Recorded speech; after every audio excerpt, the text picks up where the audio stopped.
Hey y'all, what's up? Welcome back to Age 40 Years. My name is Greg. For those of you that are new here, please like and subscribe. Would really appreciate it. Just trying to grow some activity, get some people engaged, try and reach more people. Anyway, back with another tasting. Today, I've got a fun one. This is a bottle I've only ever found once. This is Jack Daniel's Rye Heritage release, or Heritage Series, Heritage Barrel Rye. This is the 2023 release. Now, for those of you who aren't familiar with this, Jack comes out with a special release every year. This is their straight rye whiskey, aged in new oak barrels. They say roughly 5 years, but there is no age statement on this. But aged in new oak barrels and then matured in our handmade heritage barrels, which are heavily toasted and lightly charred to create a unique flavor. Now, why do I say they say roughly 5 years? Well, it has a barrel entry date. So the barrel entry date for the first date is March 13th, 2015. Second barrel entry is November 18th, 2020. So conceivably, it came out of the first barrel into the second one at about 5.5 years. 5 years, 8 months, and 5 days, if you're counting. And then bottled probably in 22 or 23. Most likely 23. So then aged in that second bottle, the heavy char bottle, for a 2+ year period, which is really neat, exciting. Now, this bottle gives a really unique flavor. As you can tell, I don't have very much left of this, which is a real shame. But to me, it kind of gives like a double oak finish, which is, really what they're doing. But yeah, okay, so bottled on 7/13/23. Sorry, I missed that. 7/13/23. So total life of this thing, 8 years, right? Total life from first barrel entry to bottled is 8 years. 8 years, 4 months exactly. What's cool is they give it a special limited edition number, so that's kind of neat. And they release these every year. It is my favorite 700 milliliter bottle, 100 proof. Again, Heritage Barrel Rye. We're gonna go ahead and get some tasting notes into it. This is one that is very popular amongst the bourbon hunters. Again, I've only found one. I've so far enjoyed the hell out of it and decided let's go ahead and share it with the world before it's gone. So we're gonna do that. We're gonna go ahead and give it a nose. We're gonna give it a palate. We're gonna give it a finish. We're gonna talk about would we buy it again. This will surprise some people, I think. I bought this for $70 from from Sam's Wine and Liquor in Lexington, South Carolina, a while ago. So I've had it for a while, been taking my time. $70. That is a steal. They had a box sitting on the counter, and I said, can I buy one of those? They said, sure. So I did. Should have bought two. Anyway, 2023 release. Let's give it a go on the nose. Man, first off, let's talk color. Look at that. That is a beaut. I don't know if you can see that well, but oof, that is excellent. So immediately for me, ooh, man, straight to the schnoz there. More proofy than the 100 would indicate. That's pretty surprising. Real oaky though, like a toasted oak. That heavy char barrel is doing some work there on the front end. It is a rye, right? So it's gonna be a little bit spicier. I get some sort of spice fruit, maybe, don't know what that would be, but kind of it does really have more of that rich holiday kind of nose to it. A real good kind of cold weather sipper, not middle of summer like I'm doing now, but I get none of the banana note that is common in Jack Daniel's. But you know what I do get is some honey in there, a little bit of honey. It also looks extremely viscous in here, so that is exciting. Look at the line, just, I don't know if you can see that, the line just hangs on there. It's almost like there's honey in there. 100 proof, let's try it out.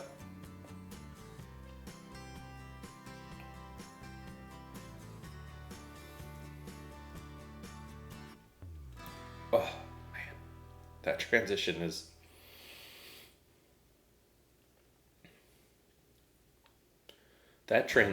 so good. It's immediate brown sugar and honey. Oh God, immediate brown sugar and honey into a dark, rich oak flavor. I mean, wow. I mean, that is so good. It tastes like brown sugar and honey right up front.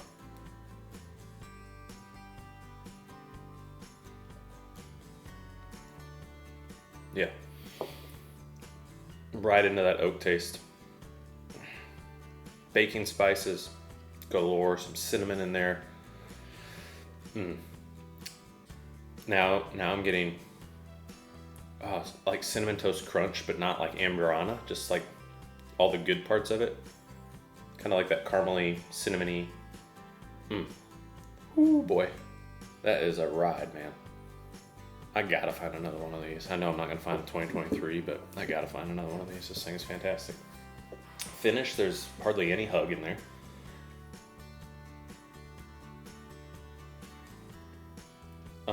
I will say, I mentioned that it looked pretty viscous. It's not on the palate.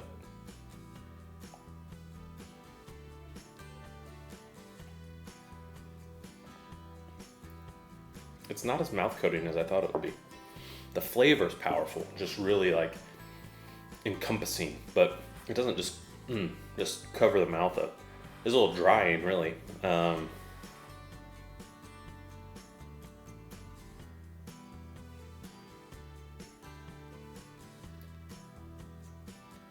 I think I'm surprised that there's not more rye flavor in this, quite frankly, being a Jack Daniel's rye. I don't know what the exact mash bill on this is. I probably should have looked that up, apologize. But I would expect that finish to be a little bit more punchy, being a rye, being a heavy char. You know, I had a Penelope heavy char toasted, and I could not drink it. But it was a char 5. I don't know what char they used for this, what char level. Penelope's was a char 5, and it was undrinkable. I have had the char 1, and I liked that.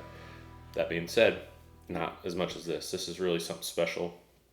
The finish is great. It carries a little bit more of that baking spices. You lose a little bit of the sweetness on the finish. You get more into that the kind of the spicy part, but not like the punch in the face spicy. Just like that. I mean, it's like someone's got a potpourri boil going in their kitchen right now with the cranberries and the cinnamon sticks and the some nice, a little bit of rye in there, maybe some peppercorns, and man, it's a delight to just have sitting around.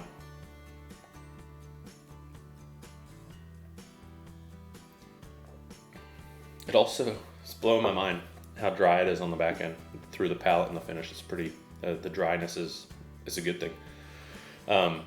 I think, I probably nobody's surprised. I like it, right? Of course, I like it for the price I got it, certainly. Would I recommend paying secondary? I don't know what secondary is on it, but I would certainly recommend finding one of these if you can. And of course, try it at a bar. Try a year that you want to get at a bar, and then if you find it, get it. They do a little bit something different every year, so you just don't really know how it's going to resonate with you. But if you can find one at a bar, try it. Now that pour might be expensive, so I'll let you decide what's right for you. Me, I will buy another bottle of this. 2023, 2024, 2025, whatever it is, whatever I find, I will buy another one. I really enjoy this. I have a Coy Hill on the shelf that, quite frankly, I grabbed this before I grabbed the Coy Hill.